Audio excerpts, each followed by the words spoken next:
Comunque, sapete che per me Giovanni è stato uno dei padri spirituali, per cui la foragine ce l'abbiamo condivisa. Poi ognuno di noi ha speso il suo spirito in modo diverso. A me i cavalli non piacciono, scusate.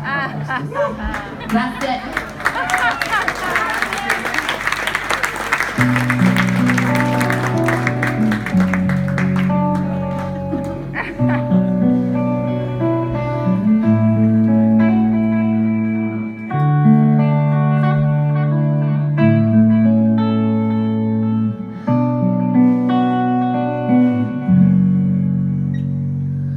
Vivo da imbranata, da che sono nata, ed evento che sia quasi niente, per un'occasione sorprendente, fondo abissale, non ancora scandagliato, un terminale da tutti ignorato. Continuo in gesto, palla schiavette, occhio pesto, tu sei un cretino, un bel bambolino, insufficiente soldatino, uffa che palla, non sei una farfalla, solo una larva che sbada e che parla. Io voglio un lieto finale.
Grazie, amici cari.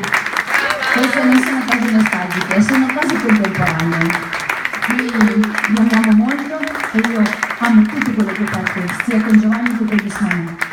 Questo non è un concerto nostalgico, l'unica nostalgia che mi sostiene è la nostalgia del canto e della musica.